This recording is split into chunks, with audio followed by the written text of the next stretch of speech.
I just like seeing, you know what I'm saying, like-minded individuals, man, who really out here trying to reach out, man, to the ones that's really working, man, and fucking with, just the thoroughness of real music, you know what I'm saying? Sure, So for sure. I like the name too, man. That shit hard. For sure.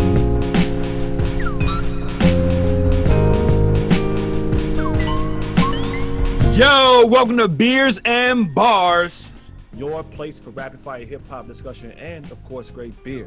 I am Kamal Kiddo. OT the Golden Child. Thank y'all for checking out our last episode. You know what I'm saying? Big shout out to the homie Fillmore Green who was on recently. You know what I'm saying? Make sure you go all day. Make sure you go check out the Knowledge and Power joint. We keeping it going, y'all. If y'all following us right now, we've been having, just creatives on the show, people who we rocking with as far as their music and all that kind of stuff. So we got a guest here today, first time on the show. We gonna let the bro introduce himself. Yo, what's up, world? It's your boy Jae Haze, man. It's a pleasure to be here, man. Appreciate y'all brothers having me on. Jae Haze, everybody. Jae Haze in the building. Word. Yeah, we're gonna talk to him. He got a new collaborative project with Jesus Peace out of Chicago as well. Yeah, that's the dog. The name of the project is Gzus Haze, right? Correct. Okay, cool.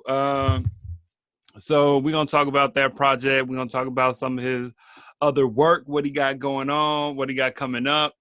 Chop it up with him a little bit. And but before we get into that, what are we drinking, fellas? I'm gonna start off like always. Come on, man. I was in Memphis last week. You know what I'm saying? So I got from Wiseacre. This joint is called Parti-Colour.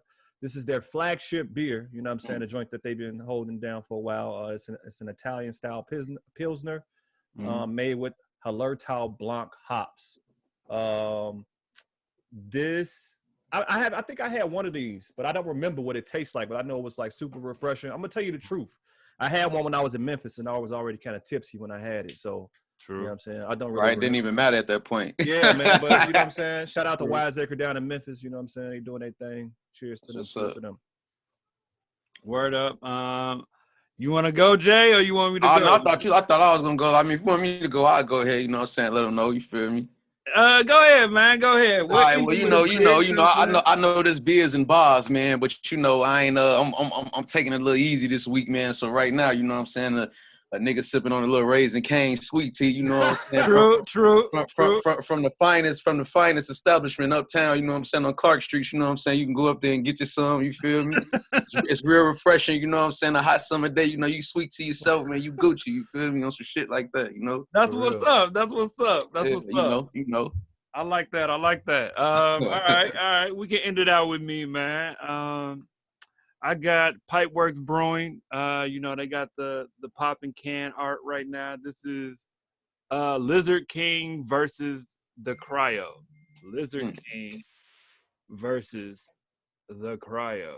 This is a Cryo Mosaic Hop Pale Ale, 6% ABV. This is the artwork is from a guy named Jason Burke of Ink and Lee Designs. Pretty good.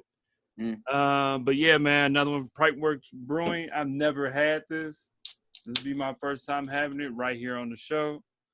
You know what I'm saying? There you go. Got that smooth lick, you feel me? Yeah, right. Yeah. That artwork dope though. The artwork decent. Like, bro is decent. You know what I'm saying? And Pipeworks is an OG, man. They do their thing, you know what I'm saying, as far as Chicago breweries and whatnot. So salute to them. I've had their Lizard King joint. I think that's the joint that I've had. I've had a couple of brews from them, but yeah.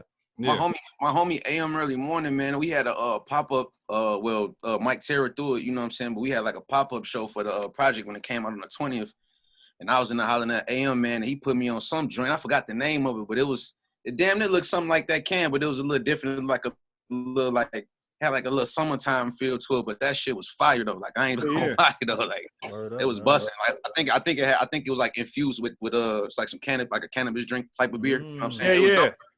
It was dope though. Word. I had like 2 of them. He was like, man, don't kill it too fast, man. It's gonna catch up. I'm like, man, listen, man, I need another one of them. For sure. That's what's up, man. So let's get into it, man. Let's start with what's popping currently right now. Gzus Haze. Big time. The project is called Gzus Haze. Haze. Yeah. Now I noticed, first of all, this is a collaborative project with Jesus Piece. Yeah. Right? Yeah. But this is it fair to say that this is your project featuring Jesus Piece? Absolutely. We're gonna say co-starring, you know what I'm saying? That's what the album works say. But yeah, it's my project for sure. But it's definitely, you know, got my dog on it, you know what I'm saying, doing this thing. Some of the records, you know, well, we'll get into it. I'm gonna let y'all ask, you know what I'm saying? Well, I mean, my thing is, I mean, because he's on all the songs, isn't he? Absolutely. He's on all the songs. Absolutely. So what was the motivation, I'm gonna say, first off, for making it your project featuring Jesus? So basically, it's a crazy story, man. Last summer, or the past 2 summers, man, I've been spending a lot of time in Detroit. And one time, you know, I was catching a train out there a lot.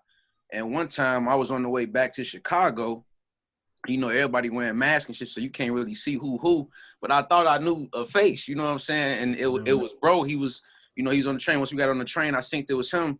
Now, first things first, man, Jesus Piece, like, that nigga, like, legendary to me. Like, in Chicago rap, you know what I'm saying? Like, I don't even really want to, like, I don't even want to put him on, like, the underground scene, but it's that, though. You know, he represents that super tough. And then he also represents, you know, the ones that are, like, ultimately hip-hop, but, you know, he's still in that realm with them. You know, like the Vic Spencers, Chris Cracks, you know, just a few names, you know what I'm saying? I didn't even put their name next to each other, but, right. You know, you feel me? Yeah, basically, man, I ran into him on the train, man, and we were just, like, super talking about just a bunch of rap, man. We was catching up because I hadn't seen them in a minute. Yeah. And I had mentioned to him, I was like, you know, I was a super fan, man, just of what he do, man, and how witty he is with his bars, and just, you know, kind of how he just himself, you know what I'm saying? He's like, I call him a drunken monkey, man, because every time I see him, he litty, man, but when he get in the booth, Joe, he be like a different person, but he just, I love bro's spirit, man. He just be chilling, man, and he nice at what he do, but we about all types of works, man, and I had mentioned, I was like, man, yo, why don't you and Mike Terra, you know, like, do a project together? Not even knowing, you know, the history of him and Mike Terra had already been like this, you know, as far as, like, the whole Treated Crew, you know, scene. So, you know, I'm a little behind on my history, you know what I'm saying? Because shout out to my homie Wiseacre, man. Without that nigga, like, I don't even know if I would have knew half the scene in Chicago, like, when it came to certain people, you know what I'm saying? He one of the reasons I know Jesus Piece, so shout out to my broski. But he was like, yeah, man, we already locked in a different nature. Then we talked about a little bit more shit, and then he had mentioned that he make beats. And I'm like, nigga, when you start making beats, like, I've been doing that. You know what I'm saying? He don't do it as much. So I'm like, yo. I know that. You feel me? Threw me off for a loop. So I'm like, at the time, I was, cause I got a bunch of projects, man, that I kind of got done already. But I'm, like, theming my name with these projects, right? So, like, I got a project with my homie Bravo, he a producer. And I'm calling that Bravo Haze. And then I got another joint with my name in it. But all in all, though, I asked him, I'm like, man, yo, we should like do a tape. You know what I'm saying? And he like, well, I don't really like rapping on my beats. And I'm like, nigga, what? He like, yeah, I don't like rapping on my joints. So I'm like, well, look, why don't we do this? I'm like, why don't you make it like 3 or 4? And I'm like, I'll have my man Ill City make the rest of them. You know what I'm saying? I'm like, I'll rap on your joints and we'll just rap on, you know, Ill joints. You know what I'm saying? I'm just sitting there. It just came to mind. At first, I'm like, I don't even really remember how it turned into a pack. He came with the Mylar bag idea, like, no cap. But Gzus Haze was really like a reference in terms of, like, I'm using his name, but it was in terms of, like, damn, Haze, you going crazy, you snapping, you killing it right now. That's really that's hard. So when the weed shit came in play, it really was because of the Mylar bag. But then, you know, we put 2 and 2 together. We like, man, you know, like, this shit just that dope. It's like an exotic pack, you know what I'm saying? And then, you know, with all the features, with the the beat caliber, like just the whole flavor, everything, like it kind of just came together like that. And people like, it was certain people thought like we was coming with our own strand. You know what I'm saying? I ain't gonna lie, I was letting it ride. We are low key about to come with that though. I ain't gonna stunt you. You know what I'm saying? But yeah, man, we had put it together like that, and then before you knew it, man, the first record he played was the nostalgic Zaza joint. That's my shit. At first, listen, I'm gonna tell you like this, cause Jesus Peace know a lot of people, man. That nigga, like I said, man, that nigga legendary to me, man. That's my dog. But he played the beat for me, dog, and I couldn't take it. Like the first, no cap, we on a train, bro. I damn near screamed on that bitch. I was like, nigga, like, cause it sounded like that, you know, it had that super Conway Gzus. I'm like, nigga. Yeah. So the nigga rapped the verse for me. It was the exact verse. Everybody think they Rambo till they get baptized. I wish niggas would act their age, not they hat size. Oh, by the time he got to the line talking about the last line, I'm in my bag like grandmamas at black churches. Bro. I'm like, gee, like I had the overture. I'm like, bro, we gotta smoke this shit. I'm like, we gotta smoke this. So that was the first initial record. I ran off with that. He hadn't even recorded that shit yet. I recorded the shit before him. You know what I'm saying? I just kind of took his first, you know what I'm saying, few cadences and then just turned that shit into my own. And then after that, you know, every so often we'll link at my spot, or, you know, I was like traveling with my studio and shit. So like I'll pull up where he at, like to his crib, or he'll pull up on me if I'm on my man's spot. I might be at a hotel or some shit, but whatever it was, we just started putting all the records together, man, and shit. That's really how it came about, man. It was like magic. That's dope, man. That's very organic. That's as organic as it gets. Just a happenstance meeting. Yeah. You know what I'm saying? Yeah. But that's what's up. That is amazing that all that came from, you know what I'm saying, a train ride. You know what I'm saying? Train ride, bro. Like train ride. No cap. Like it tweaked me out a little bit, because that was what, 8 months ago. You know what I'm saying? And like we've been working on it like in and out since then. You know what I'm saying? Like I'm not even gonna lie to you, like none of the songs were created like together. Like some of them, like I might have had some shit to already. Some he might have like for instance, like the Thangin' record. That was a joint he came with, and I was like, dude, like we gotta jump on it. You know what I'm saying? So let me just say that the Thangin' record. Okay, so hold on. So as far as like some of my favorite tracks, definitely Nostalgic Zaza.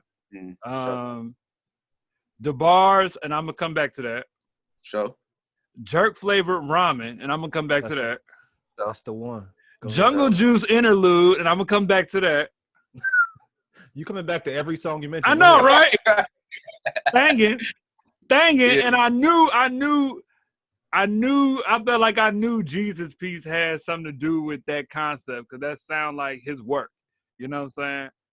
That sound. I'm not even gonna lie to you, like, bro, I got a few like ass shaker songs, like not necessarily, because I'm not even gonna say like I ain't that kind of guy, but I ain't really that kind of guy when it comes to making music. But that's definitely Jesus Peace. You know what I'm saying? Like his whole vernacular is like surrounded around that. I don't even say thanking. Like I ain't even know what thanking was till he came with that, and I'm like, dog, this shit slap my nigga. Like that's hard. Towards the end, I think Life's Work is hard. That's, you know what, low key, that's probably the only one that me and him created together. Cause he came to my crib. I was staying on King Drive, and he came to the crib like late night, fresh off work. That's every time I catch nigga, he fresh off work. But he came late night, and I was like probably midway, like through with the hook. And then once he got there, I finished the hook, cause I don't write shit. So I finished the hook, and then I laid my verse down. Then he came with, you know what he came with, and I was like, man, this shit crack, dude. You know what I'm saying? I really got that feel from, I don't know if you can tell the cadence of the song. What song do you hear when you hear that song? For Life's Work? Yeah. I if I'm remembering correctly, because I'm not hearing it right now, but if I remember correctly, I'm going to say off jump, my life in the sunshine. No, that ain't Life's Work. That's Let 'Em Know. Oh, you're right. You're right. That's You're right. You're right. Life's work. The joint where it's like man, this shit ain't new. Right, new. Yeah. Oh yeah. Feel me? So what cadence is that? This a little rap question there for y'all. Oh man, hold on. Yeah, you know, I know you niggas know. I know you niggas. So yeah, it's slipping. I don't remember. What you got, Kamal? I don't know. For all those listening out there.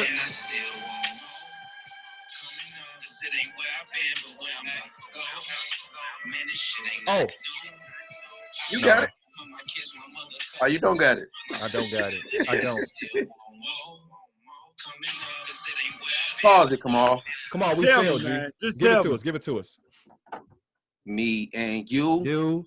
Yo mama and your cousins too. Rolling down the strip on Vogue. That's Bro, crazy. If I would have took a little bit more time. We should be banned. Come on, go ahead. But it is. But yeah, though, like that's man. First and foremost, Outkast is the fucking shit. Yeah. They one of the fucking greatest groups to ever pop out, and really low key. I don't know. I just heard that in that beat. I don't know why. Like I get inspired by just random shit. I don't never sit down and be like, oh, I'm finna make a song about you know, smoking weed. Like if I end up talking about smoking weed, then that's probably what it's gonna end up. Well, I might, cause like I said, I don't write nothing. So you know, it's kind of hard for me to just, you know, come up with subject matter like that. Like I learned like from me writing growing up, man. I was telling Weezer this the other day. I was always in competition with, you know, my favorite artist, you know what I'm saying? I wasn't even like really there yet, like lyrically, but I'm like, so I'm trying so hard to compare with them that I'm taking long as hell to write. Cause I'm trying to be intricate. I'm trying to hit them with the best punches, the best wordplay, and it's not coming cause I'm thinking too goddamn much. Now, I'm a super freestyler though. Like I'm a dog on the freestyling, but I never freestyle on records. You know what I'm saying? So once I figured that aspect out, I'm like, right, well, I have more fun.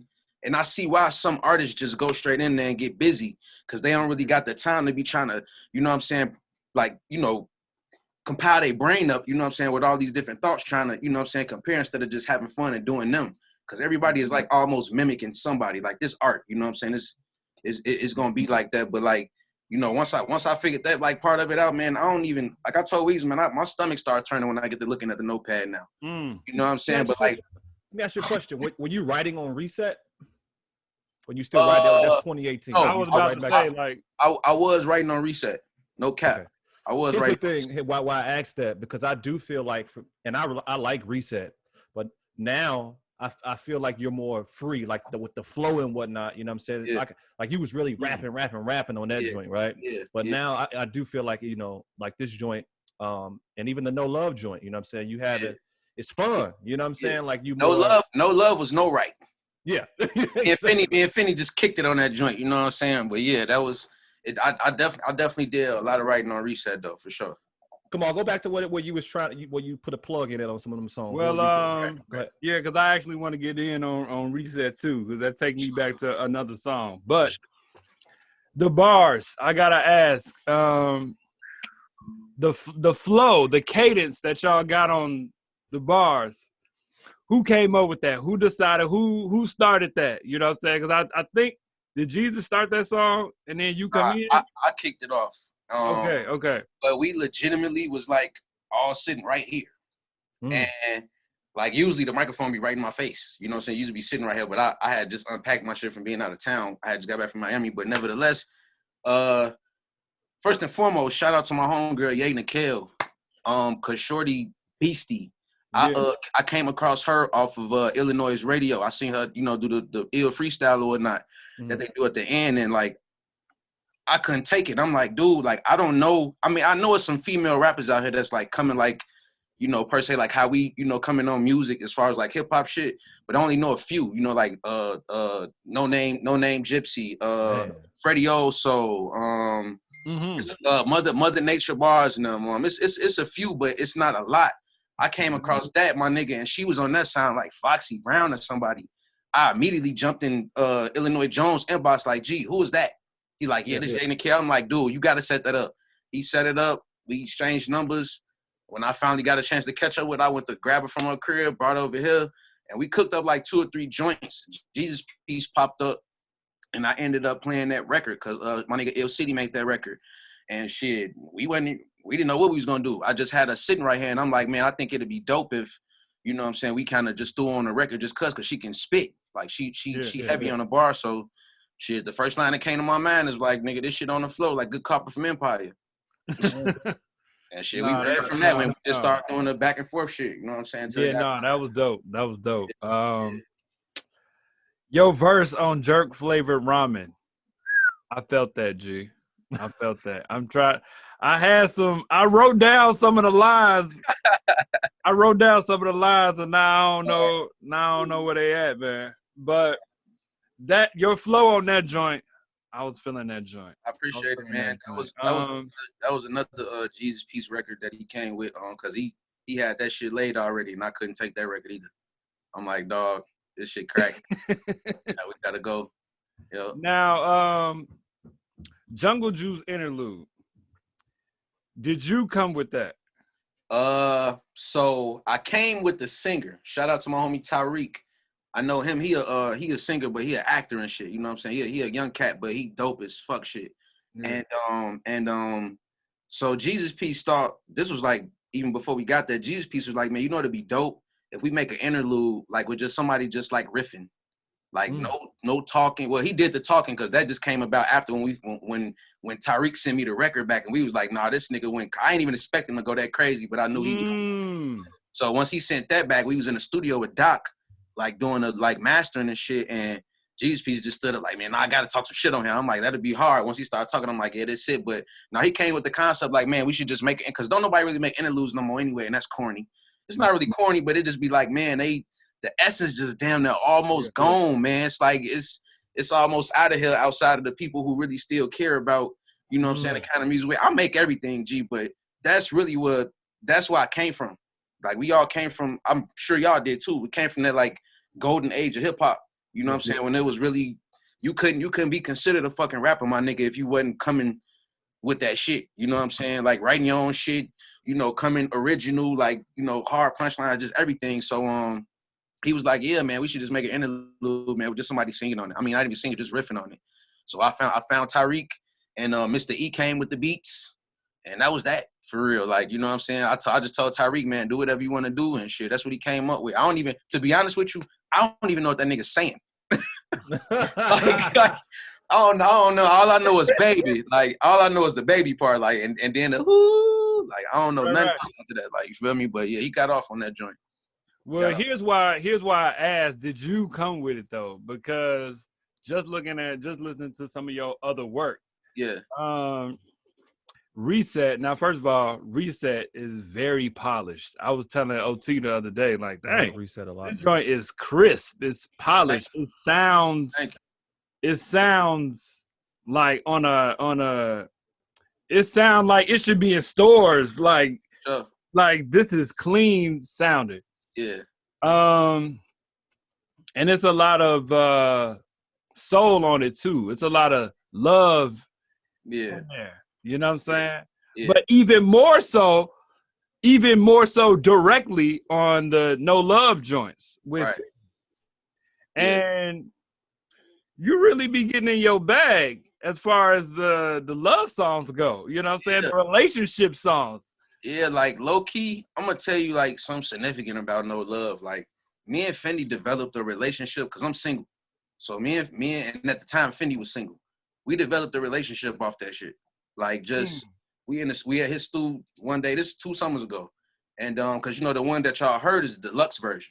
It's actually, you know, the first one that came out you know, like I said 2 years ago. But yeah, man, we were just in the studio just talking about just females and different situations, just as men. You know what I'm saying? And Fendi a real solid minded person. He ain't just like no nigga who just you know just want to be rotating with hoes and all this different type of shit. Like he a great dude. Like he a dude that, you know, be damn near giving me advice on certain situations. But nevertheless, that came about. No Love really was about, like, if you listen to the order of the songs and how the songs are going, it's really No Love. Each song is like it's almost like I don't want to say disrespect, to a chick, but it's like, fuck a bitch right now. You know what I'm saying? Like I got this going on, I'm doing this, and it's like even the joint, like, what did you expect? You know what I'm saying? It's like, you feel me? It's almost like fuck a bitch right now. You know what I'm saying? I'm in my bag, I'm chilling. I ain't got time for that. Niggas trying to get some money, niggas trying to build. You know what I'm saying? How they focus up. So that's kind of how that came about. But I do ultimately enjoy, you know, making them kind of records, cause you know, I do have a like more melodic side to me. I wanted to get it. Yeah. So I like, honestly, I have more fun making those than I do rapping now. Like I pretty much figured I got like rapping mastered. I've been rapping for like 19 years, you know what I'm saying? But when it comes to that shit, like I love the hell out R&B. You know what I'm saying? Like I don't know if y'all do, but I can't get enough of, you know, listen to some good R&B or some neo soul or you know, things of that nature. So now that like Usher was one of the first people that made me even want to jump into that when he dropped You Don't Have to Call. That was in what, 01? That's crazy because we was having a group conversation earlier about You Don't Have to Call. Come on. Like in the group chat. That's crazy. That's crazy. Go ahead.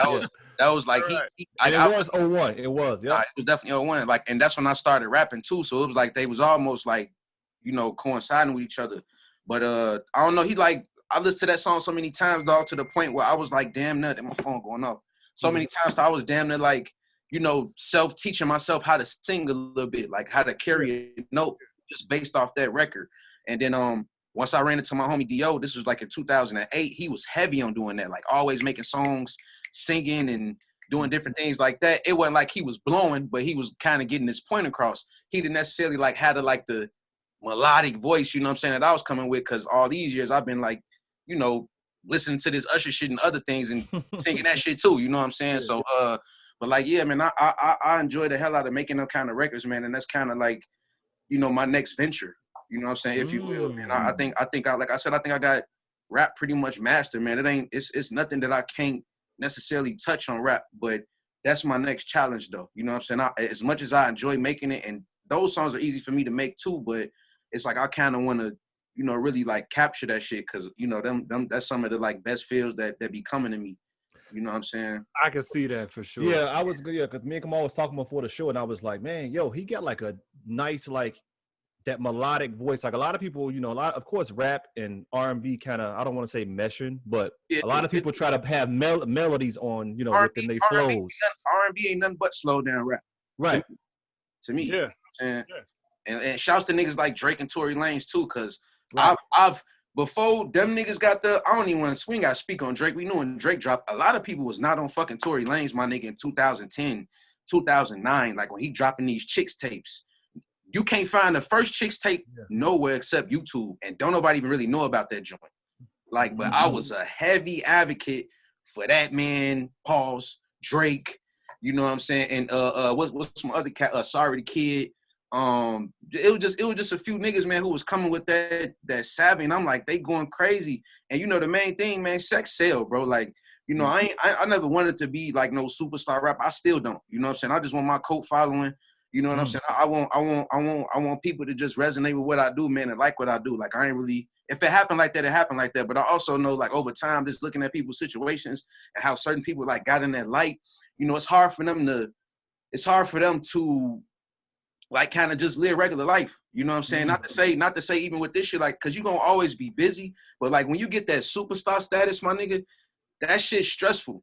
Like people be out here really like almost losing they self because they aren't able to like feel like, you know, that they regular, you know what I'm saying? Almost in a sense. And you got that pressure on, you got the whole world of pressure on you, being a mega star, being a superstar like a Kanye West.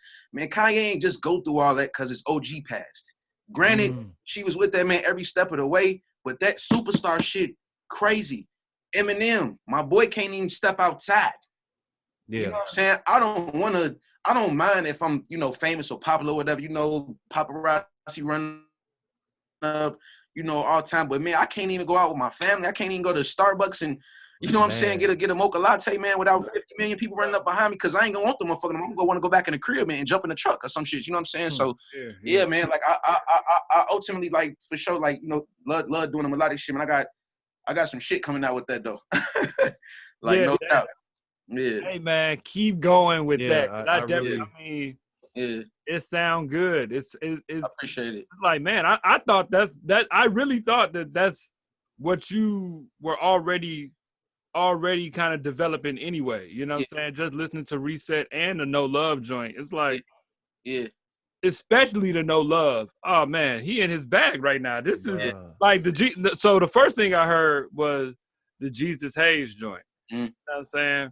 But to go back and hear your other work, he got this melodic thing going, man. This is it's something here, you know what I'm saying? So I definitely think you should, you know what I'm saying? I really feel like that's gonna be my ultimate money maker, man. Like I said, man, sex sell, but you know, and again, you know, I'm single for right now, you know what I'm saying, at the moment, but I just feel like, and even most of the women that I know, a lot of women don't like rap.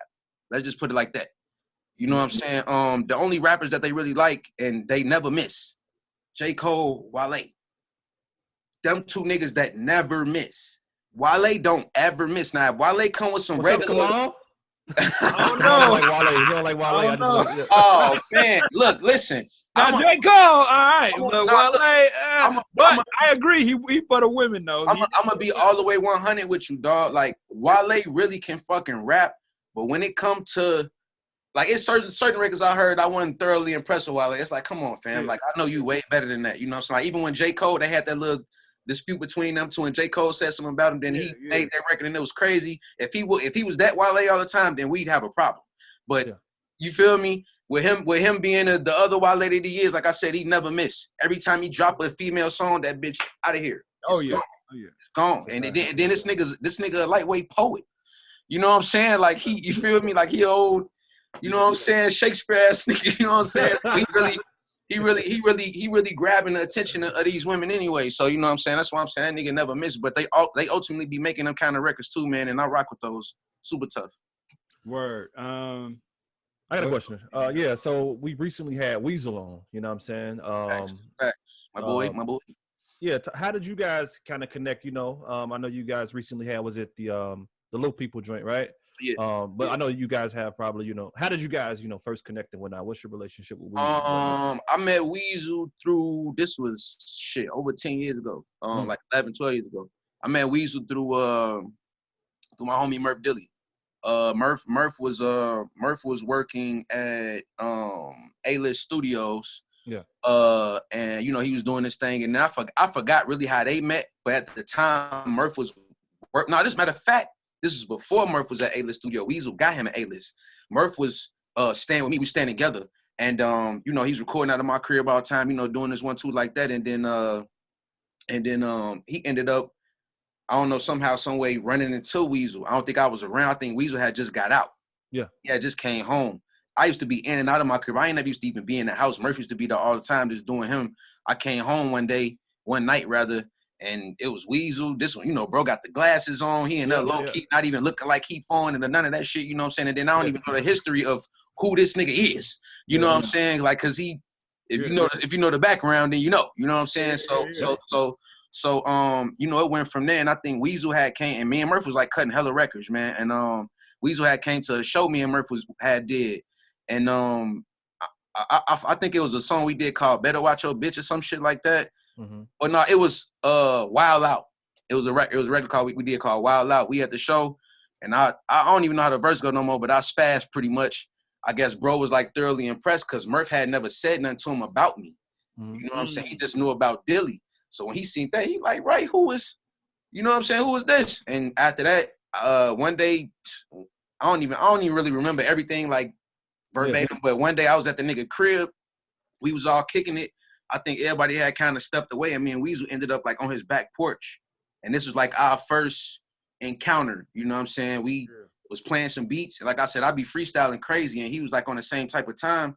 And he started playing Beach G, and it just went from there. Like, I think one of the first records we came up with was this joint called Rockin' With The Guys, produced by, we never even recorded it low-key. Still want to. Our homie Logic, I want to say Logic or G Green, or they both made it.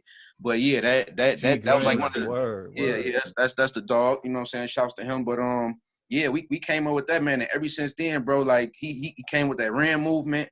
I had a little bit of shit going on, but nothing too crazy. But I wasn't inclined with the demographic in Chicago. I used to think like me and my homie D.O. was like some of the rawest niggas out here until Weasel introduced me to like the scene. You know what I'm saying? I didn't know nothing about the scene until I got around that nigga. Like no cap. I can't front my move. You know what I'm saying? That's my boy. Right. But yeah, like we right from that moment, bro, we just connected. The Rand shit started going crazy. This like via I don't know, like circa 2013, 14. You know, the clothes was going crazy. They came out with the brand. I think he had went back to jail. While he was in jail, his BM, shout out to Melo. She went, got the joints made, got some raw ass OG hoodies made. Them bitches sold out. The streets ate that shit up because it said real ass nigga on it. And shit, it was like history after that. Like, you know, niggas just started paying attention. So everywhere we went, if they weren't calling us them Rand niggas, they was calling us them real ass niggas, or they was just, you know what I'm saying, just saying Rand Nation, you know what I'm saying? And we was killing a lot of shows, just getting a lot of different looks. And I used to like to a point where niggas thought I was Weasel manager. You know what I'm saying? Because at the time I didn't have a lot of records. Like my list, like, you know, my discography wasn't on shit. So, you know what I'm saying? Like I didn't even have one for. I had some records, but they really weren't like records like how I'm making now. And you know, he helped me out with that. He's one of the first people to introduce me to Steve Anderson. You know what I'm saying? The engineer, you know, Steve retired now and shit. So that's my dog though. Like if I didn't have to go to any other engineer, bro, I wouldn't. Like still to this day, if Steve was, you know, still in the mix. But he introduced me to him, man, and it was like curtains from that, bro. Like that became like ultimately my best friend, G. And shit, like I said, niggas was thinking I was his manager for a while because I used to go so hard, like on social media, you know what I'm saying? Just at the shows, you know, hype man and a nigga, just whatever I felt like I had to do, because honestly, just being 100, this game is a use game. You know what I'm saying? You can use a person fucked up, or you can use a person on this type of level. Hey man, let me help you out. Let me scratch your back. All right, let's do this together. All right, let's go up here. You feel me? Versus it being like a, you know what I'm saying, like some bogus, you know what I'm saying, material going on. So I knew Weasel had a name in the street. Nigga had hit the radio, and this one, it was kind of important back then to be on the radio, like, you know what I'm saying, 09, 10 and shit like that. So niggas really cared about radio. He had smacked that joint up, and then he just knew the whole scene, bro, and a lot of different people knew him, bro, and they took a real liking to him. So I'm like, damn. And then he came with the whole brand. So I'm like, man, Joe, this nigga, you know, he's something, bro. We got to get this nigga up out of here. So, you know, we can get up out of here ultimately. That's how I was thinking. I still think that way. You know what I'm saying? Even though we doing our thing, like I want to see my dog, you know, pop off, because he went through a lot. You know what I'm saying? Just doing them different bids, you know what I'm saying? Being out of, you know what I'm saying, his kid life for a while, just missing out on life at different periods of time and shit, you know what I'm saying? Having to come back, you know, and resurface and regain certain fans and followers and shit, bro. Like that shit is a headache. Most motherfuckers would just quit. I know plenty niggas that just, man, this ain't for me, man. You know, niggas don't support me. Ooh. I ain't gonna lie to you. I don't be trying to hit none of that. I've never been that person before. Like on some 100. Because I feel like if you doing this, you gotta have this. You know what I'm saying? My skin pretty tough. You know, nigga got calluses and shit. You know what I'm saying? But I feel like if you don't got that, bro, you're not gonna last in this. And I really feel like that will ultimately anything. You can't come into something saying you want to do something and you can't take the pressure, but the pressure's gonna be there. It's gonna always be some type of issues, gonna always be some type of, you know, problem, some type of roadblock. That's what Reset was about.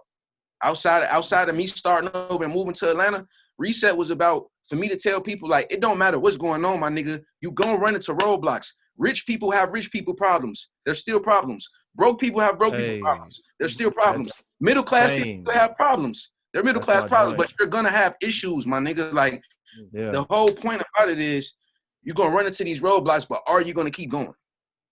Are you gonna keep going, or are you gonna sit there and be stuck at that roadblock? Like, damn, man, they still ain't made no detour in Madison, man. Like, it's like, nah, nigga, you gotta get up out of there, man. You gotta figure it out, man, and make your way somewhere else, but still keep your mind state and keep your drive, you know, keep your motivation up, you know what I'm saying, and stay inspired, bro. Like, that's all this shit really about. And try your best to stay consistent. You know what I'm saying? Even if you don't have a support system, bro, it's not really about everybody else. Niggas be out here trying to impress the world and shit, you know what I'm saying? And it's not even about them, bro. Like, who are you really doing this for? Like, are you doing it for yourself, or are you only doing it to impress the world? You know what I'm saying? I'm not trying to impress the world. I'd rather have the world be impressed by me.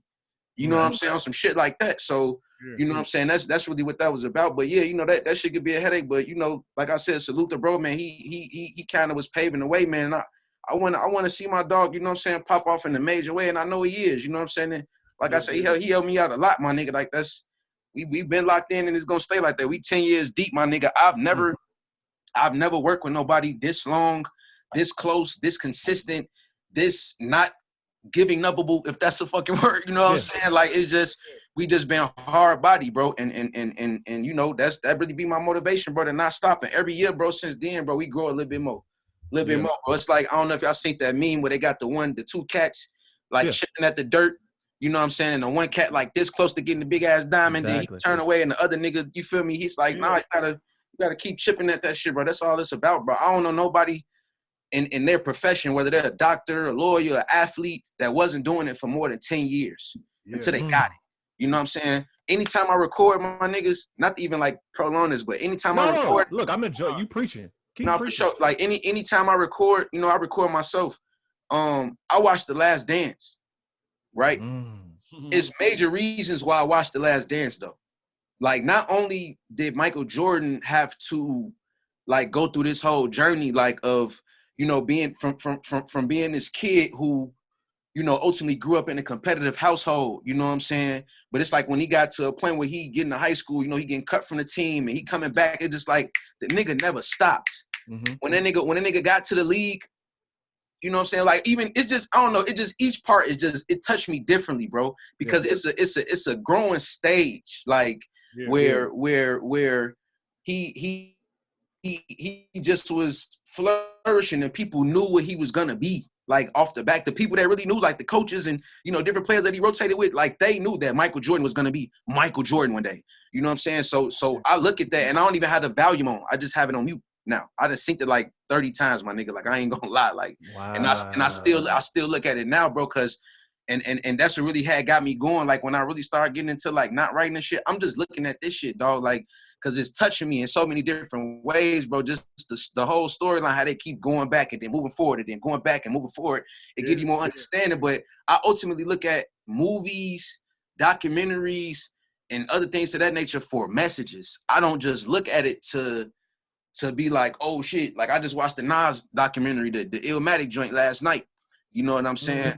I didn't just watch that because it was Nas. Like, I watched that to see how Illmatic became, like, what even got to that, because he went through some of this same tribulations and shit that I went through just even as a kid. You know what I'm saying? And I ultimately just be like getting those messages from everything I look at, man, and I apply it to, you know, my situation, bro. And I ultimately feel like that shit just got me going, bro. Like, it kept me on point, man. I think I cranked out like probably like 60, 70 records like in a month. Like, looking at that. Like, no cap. Like, let me ask, because Reset was the only project I listened to of yours that's just you. And, you know, there's a lot of different themes on there. A lot is on there that deals with what you're talking about right now.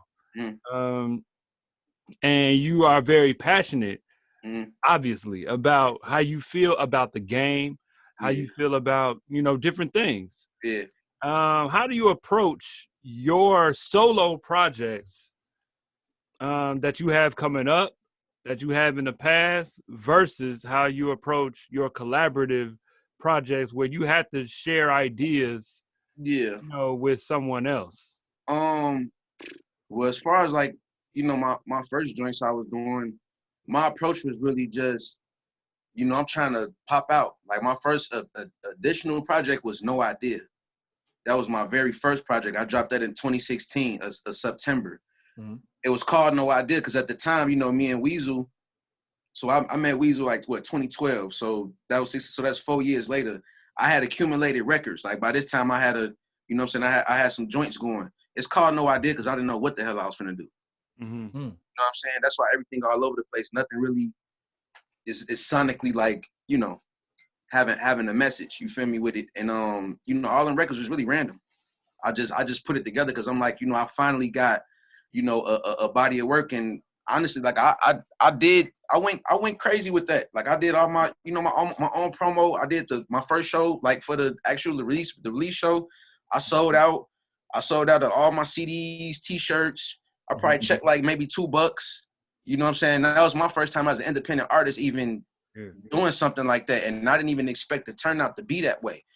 And like right after that, I dropped the ball. You know what I'm saying? I left and moved to Atlanta because I had some like life shit going on. But like, yeah, man, I like when I did that one, that was kind of my approach, just to like, man, just finally have a body of work out there, get it out there. After that, when I moved, I ended up doing this project called Mid. It's on SoundCloud. Motivation, inspiration, dedication. So that pretty much was like a bunch of old it wasn't all old beats, but it was just like a, you know, throwback beats, you know what I'm saying? Some Dipset, some Method Man. It was I forgot, I ain't heard it in so long, man, but it was a bunch of that on there, and I was coming with these joints just to try to raise awareness like of what Jae Haze does, because like I said, I come from that. You know, I come from that Beanie Siegel, that Cassidy, that Luda, that Nelly. Nelly was one of the first niggas to make me want to rap. Like no cap. Yeah, it was Nelly with Down Down Baby. You know what I'm saying? Like for sure. Country grammar, like no bullshit. But I did that, and then Reset came about. I was by myself at this time. At this time, I was never around anyone, and the only person I was talking to on a regular basis was Weasel and maybe Mike Jacks here and there. Other than that, everybody that I was associated with before I moved, it was like producer, right? Mike Jacks is a producer, right? Mike Jacks. Yep. Hydrox. And like it just felt like nobody was like kind of, I ain't gonna say they wasn't rocking with me, but nobody was like checking on me. Nobody was tapping in with me. You know what I'm saying? A lot of people knew that I moved and different things of that nature, but like nobody was reaching out except them. But it was cool though. It was okay though, because I didn't go down there to, you know, I'm not gonna say to still be associated with the ones that I know in Chicago, but I went down there, man, to get that state of mind. I went down there to start over. I went down there to better myself as a father and a man. I went down there to be around my kids. I went down there to make more money. You know what I'm saying? Like I went for all of these different things because it was a reset for me. I was in the same position, you know, for years, bro. It was a point in time where, you know, me and we should have been through everything together, bro. We'd have been carless, homeless, broke, like you name it. Like it's been that. I used to travel with the Nike duffel bag, my nigga. Like no cap. Like when I ain't had nowhere to go, like I'm staying at different people crib, like some of my friends, you know, a few chicks here and there, you know what I'm saying? No cap, but I'm traveling with this duffel bag. You feel me? So when I got to that point of like, I gotta do something else, that's how Reset came about. I didn't even start recording Reset, bro, till I was like probably 6 months in Atlanta. You know what I'm saying? I didn't even have anything. And then I got a little frustrated because Atlanta a little different with the recording system. When you go in to record at a studio in Atlanta, that's what you're paying for. You know, here we a little spoiled. We get to record, and if you in there with a decent engineer, you getting a fake light mix, you getting some sauce put on it, and you leaving with some thorough shit. Atlanta is different. You there to record, you got to come back and pay again and get that mix. You got to come back and pay again and get that master. You know what I'm saying? I couldn't do that shit because I'm already trying to make a sufficient amount of money and take care of me and take care of the kids and try to stack up so we can go move somewhere else, like this different shit like that. So end up buying my own equipment. And it was a wrap after that. Like I never see the studio. Like I don't be recording in nobody's studio unless, I don't know if they want to do a feature. We just already in there kicking it or, you know, whatever like that. But like I be doing all my own shit and I just start going to studios just to get the mixes done. But ultimately, like, yeah, man, that was kind of my approach. And as far as the Together projects, man, we used to just be jamming, bro. It just be fun, my nigga. Like I ain't gonna lie to you. It's I don't think about nothing. We not necessarily coming up with ideas, man. Everything is just like every session is literally like this. The beat raw, me and him might be freestyling.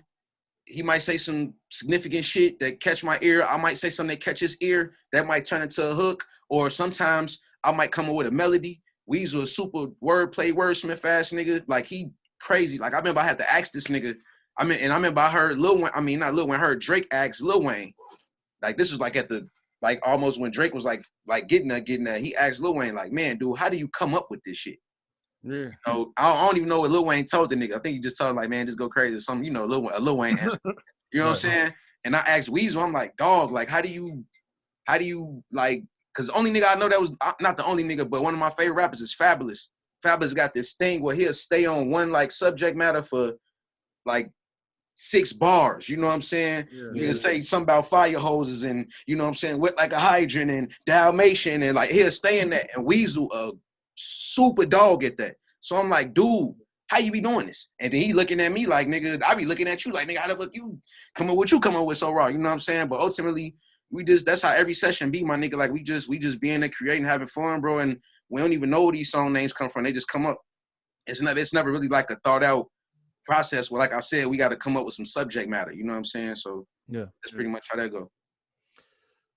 I don't know. I'm just enjoying listening to the journey. It's not often we get people on here that's, you know, so motivational and really about everything that they be talking about from the standpoint of like, you really had a journey. You know what I'm saying? I'm listening to you talk about everything from your first joint, getting up to Reset, how Reset really is a reset. Yeah. And it's like, there's some shit artists need to hear, man. Like, I really don't. I feel like, you know, artists don't really get to talk about their artistry. Like, really, even doing this whole Beers and Bars thing, you know what I'm saying? When we got to talk to like our first few artists, and they like, we were asking, we new to the game, so when we're asking basic questions, you know, about their background and about, you know, all of that. But then I'm not sure who it was the first time, but I remember Weasel mentioning, you know, he mentioned it on his own, really digging into his artistry as an artist and the cadence of how he does certain songs and why he might have called a certain song a certain name, and, you know, really getting into the details of making rap music. When rap music, a lot of people be thinking it's just, you know what I'm saying, hoes and my nigga this, my nigga that, you know what I'm saying, smoking weed. And it's an art. And when you hear an artist really talk about their artistry, it give you, because already, dang, man, I'm about to go listen to Reset after this. You know what I'm saying? It's giving me a different perspective. A different perspective you didn't have before. Yeah. Right? You know what I'm saying? Because nobody really knows. You know, it's so many projects getting dropped, and the way the world's set up now is like, you don't really see a lot of artists even doing interviews, and nobody really, you know, normally people do promo runs after their project come out. You don't really see a lot of that no more. It's been a while since you see somebody actually going a promo run and somebody really tapping and diving into, you know, how their project got created, or, you know, what they was going through, or, you know, how it came about, or whatever you want to have it. And I ultimately be feeling like, man, that'd be the most important thing, man, for the fans to like kind of understand. Like, niggas, we can't even open CDs no more, man, and look at, you know, like the cover arts and you know what I'm saying? That shit used to be hella important, dog, because not only did you get to see, you know, the dope ass pics that they took, but you got to see who produced it. You got to see if that nigga made shout outs to people. You got to see, you know what I'm saying, who all had something to do with the project getting created. You know what I'm saying? And then when you finally, you feel me, when you finally heard their story, it all made sense to you, and you like, damn, you know what I'm saying? I watched Drink Champs and shit. Nori the fucking dopest nigga ever, my nigga, for even coming up with that, dog. But to hear these people's stories, bro, really gives me clarity, bro. Like, it gives me so much sight, bro, on where the game was, where certain of my favorite artists was, bro, where they at today, but how they even came about. Like, I'm you know, 31 right now, bro, and I think back on, you know, just the level of music and how it was back then, bro. And it don't seem that long ago, but it was kind of that long ago, bro. And it's a lot that's changed and transpired, bro. But ultimately, I just feel like, you know, like I said, man, people need that. Some people don't even have a journey. You got to remember, bro. We in a new era. We in a microwave era. It's almost a little popcorn. You know what I'm saying? I'm not never hating. Music gonna change every 4-5 years, bro. You can't fight that. It's gonna change. But my whole thing is just like some of these niggas, you know, woke up yesterday and was like, oh, I want to rap today. True. Nobody has a real story. So that's why everybody coming with the, well, you know, man, I just had to survive and I was trying to get my mama up out the whoop. And it's cool. I'm not knocking that. Whatever, if you care about your people that much and your well-being that much, you got babies or whatever, bro, whatever you had to do, bro, to get out the slums, bro, I salute you, like, big time. But this shit be mattering because people be wanting to know. You know what I'm saying? Like, I don't know how many people are actual Jae Haze fans, man, but I'm almost for certain, bro, if they could like just dive in a little bit, or even not even just dive in a little bit because they want to, if they heard any of this, like how I would hear, you know, Nori talking to these cats on Drink Champs, fam, it'll touch them differently. Yeah. You know what I'm saying? Because some of this shit, niggas going through that don't make music and don't, you know, don't do certain shit, but it just touch you in a different way, bro. It make you respect it more. You know what I'm saying? Like I be telling, and I came with this analogy like probably like last year, but I'm like, you ever notice like, bro, as artists, I'm a real artist though. And I'm gonna just give you why I'm saying that. You got beat makers, then you got producers. You got videographers, then you got directors.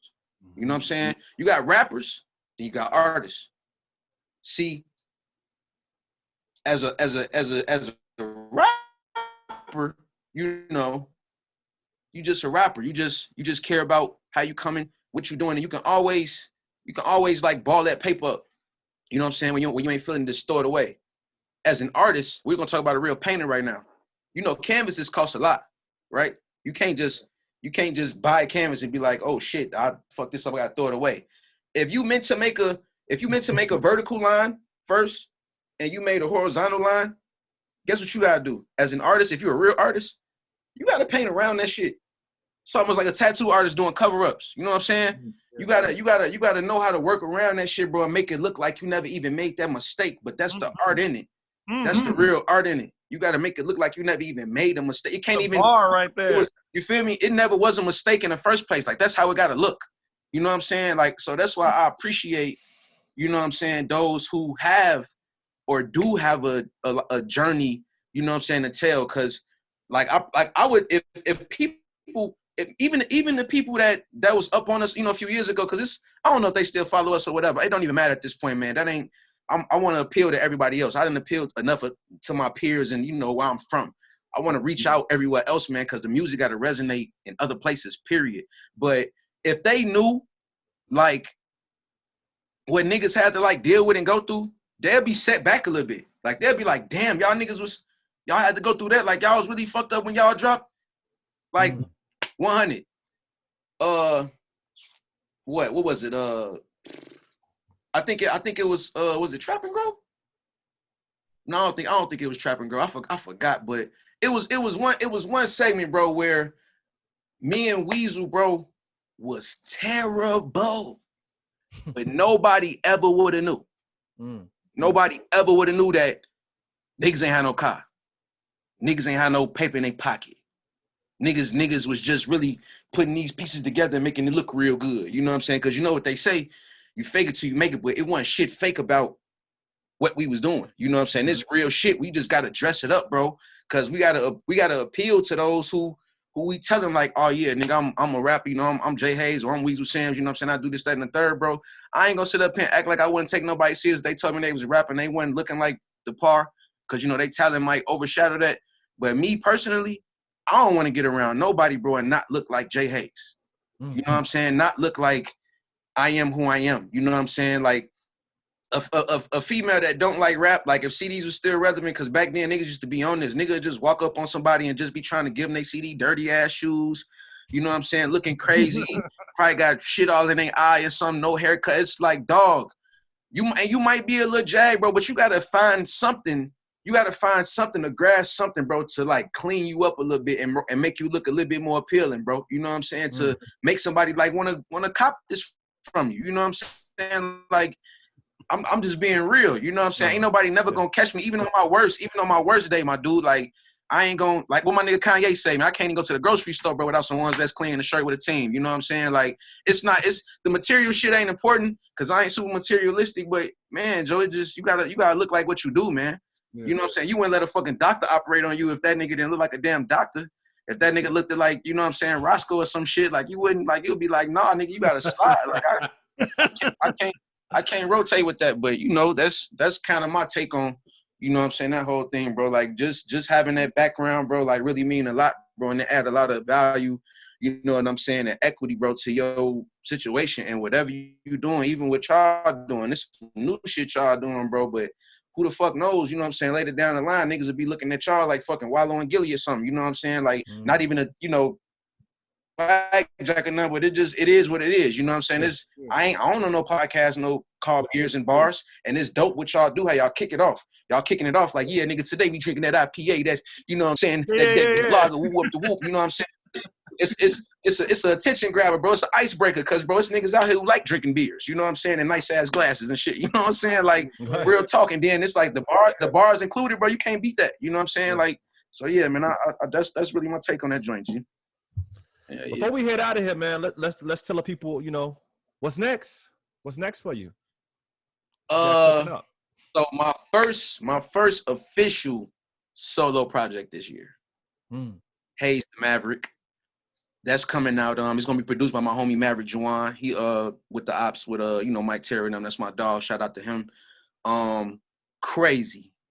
Like, not even gonna lie to you. Like, I'ma just say, man, it's gonna give you like that, man, like that Maybach Nipsey I don't know. It's one of them, G. Like, I ain't gonna lie to you. I'm talking that shit on there, but it's that shit. After that, me and Weasel got Randemic 2 coming. Yep. That's supposed to be dropping sometime in the summer. After that, Coke Raps 2. These are already done, by the way. You know what I'm saying? Coke Raps 2 coming after that. Weasel gonna be dropping, I forgot what else you dropping, but after that, those capsules are done, I'll be jumping into Heartbreak Haze. You know what I'm saying? Heartbreak Haze don't got the bars, you know what I'm saying? But he got the, you know what I'm saying? He got the vibes for, you know what I'm saying, your girlfriend, your mom, your sister, your auntie, you know what I'm saying? Like, he coming with that whole feel. And I got a joint called Reacquainted. That's gonna be my first layout. I got a few other projects with some niggas on that same type of time, but bro, niggas we just working, man. I've never been this prepared ever, bro, doing this, you know what I'm saying? And ahead of myself. Yeah. You feel me or bro, like together and separately, you know what I'm saying? So it's definitely a blessing, man. I'm super hyped about it, you know what I'm saying? And it's like I say, man, I'm gonna make sure y'all get tapped in early though. You know what I'm saying? We gonna make, you know, get that to y'all, man, because I ain't gonna lie, I'm supposed to be shooting out to LA, man, to link up with my dog DC on the mix and getting that joint mastered, you know what I'm saying, just to kind of get that aesthetic. I just came back from Miami to finishing the project. I went out there for that and to do a couple joints to it and shit. So yeah, man, it's crazy, dog. It's crazy. And big shout out to the first, I think it's the first, I don't know if it's the first or the second week, but Gzus Haze, 32,000. Yeah. Man, wow. Dude. I ain't, man, look, dude. I can't even take it, man. But I know for sure, man. Like I said, I'm super appreciative, man, to those that tapped in and listened to it, that took a real liking to it, man. Like, we kind of knew it was gonna be some shit, but I didn't know it was gonna like fake hit like that, and it's still growing. You know what I'm saying? It ain't over with. You know what I'm saying? But yeah, man, it's a blessing, bro. Like, no cap. Like, I'm super geek, man, of what's next to come. And really, that was like a stepping stone for me and Jesus Piece, because Jesus Piece about to drop a solo probably like a month or so too. You know what I'm saying? So yeah, he got some shit on the way, but I think it was a good way to kind of, you know, help us get the people ready for, you know, what's next to come type of thing. You know what I'm saying? So yeah, man, I'm looking forward to it, and I hope y'all rock with it. You know what I'm saying? Once it drops, you feel me? But yeah, man, it's on. Go. Hell yeah. Yo, I appreciate your time, man, telling your story, man. This is, hey, we got some clips to pull out of this one, man. Yeah, man. Hey, I super hella appreciate y'all for having me on, man. I definitely wish y'all the best, man, on y'all future endeavors, bro. With this podcast, fam. I hope y'all niggas stay like this, man. You know what I'm saying? And don't break up like the Fat Boys, you know what I'm saying? And shit. Oh, we good, yeah. Also shit like that. No cap though. Like, man, y'all doing some great shit, man. I like what y'all doing for the coach in Chicago, bro. And I definitely salute y'all boys, man. For real. Thank you. For sure. Yeah, man. We definitely gonna have to have you back, man. You know what I'm saying? Definitely be back, because y'all gonna be, yeah, man. I'm gone, man. For sure. Yo, OT, Beers and Bars, man. Beers and Bars, man. Appreciate you, man. Appreciate y'all, man. Thank you.